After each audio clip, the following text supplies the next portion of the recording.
Imagine waking up in a world that has already forgotten you. Your village lies in ruin, your sister is dying, and the only way to save her is to become something else, something unnatural, something eternal. This isn't just another fantasy RPG, this is the Blood of Dawnwalker, a brutal, emotionally charged descent into power, sacrifice, and identity. It's the debut title from Rebel Wolves, a new studio founded by some of the key developers behind The Witcher 3 and Cyberpunk 2077. And while the gaming world is still struggling to recover from broken promises and bloated open worlds, the Blood of Dawnwalker is quietly rewriting what a modern RPG can be. Join me as we dive into everything we know so far about this exciting new game. The studio behind the game, Rebel Wolves, was formed by Konrad Tomaskevitz. If I said that name wrong, I am deeply sorry. A CD Projekt Red veteran of over 17 years, having worked on the entire Witcher series, including as game director for The Witcher 3 and design director and vice president of game development for Cyberpunk 2077. But this isn't CD Projekt Red 2.0. It's leaner, tighter, more personal.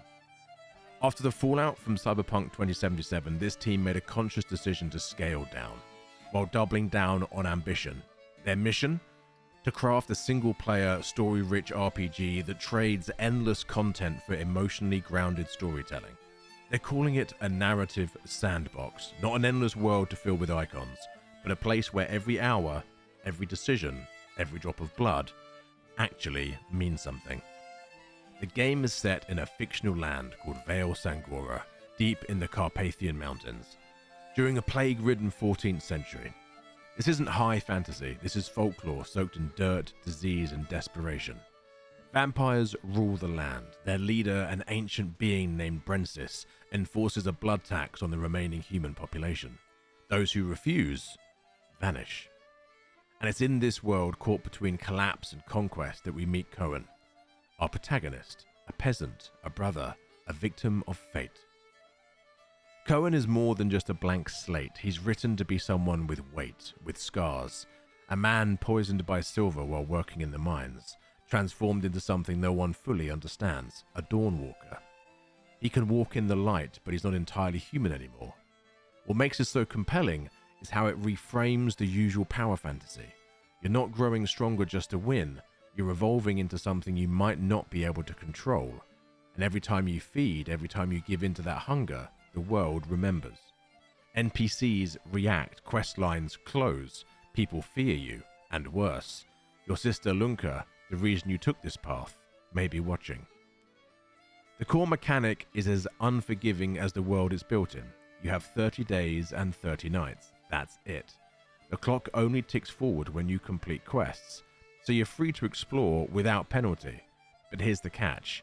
You will never do everything in a single playthrough. Every day spent helping one faction or proceeding one questline is a day lost somewhere else. This is the beating heart of the Blood of Dawnwalker, choices that truly cost you something, not just in dialogue, but in time. During the day, you fight like a man, steal, magic, decisions. You talk to NPCs, engage with villages, navigate politics, but at night, you become the monster. You leap across rooftops, crawl along walls, feed on terrified townsfolk, unlock forbidden powers, and in doing so you risk becoming the very thing Vale Sangora fears. Feeding gives you strength, but it locks story paths. Break one oath and someone might never trust you again. Feed on the wrong person, and a romance subplot dies with them. And that's what makes this game terrifying, not in its combat, but in its consequences. The developers aren't hiding from the game's scope. They've said it's comparable to Blood and Wine, The Witcher 3's final DLC, but deeper in narrative branching. Every decision changes how the world reacts, who lives, who dies, whether Coen is remembered as a savior, a shadow, or simply forgotten. Replayability here isn't about ticking boxes, it's about asking, what if I'd chosen differently? This isn't your typical vampire game. The lore is rooted in Balkan and Eastern European mythology. Blood isn't just power, it's a curse. Vampires age in terrifying ways. Fangs elongate, skin stretches. Some of them lose their faces entirely. And Coen, he's evolving. The more power he takes, the less recognizable he becomes. not just physically, but morally. This is a horror game disguised as an RPG, not in genre, but in the way it forces you to live with your reflection. The Blood of Dawnwalker is scheduled for 2026 on PC, PS5 and Xbox Series consoles.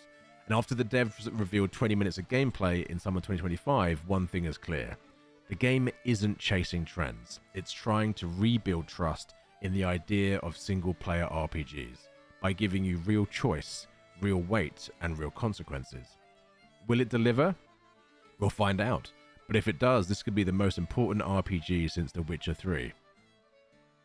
Power always comes with a price, and in Blood of Dawnwalker, that price is everything. If you're fascinated by the games that challenge the rules, the titles that take risks and bleed for it, then stick with us. Because Devoured Games is where we unearth the stories behind the studios, and the games that try to change everything. If you've enjoyed this video, as always, please do like and subscribe, and until next time, something, something, something.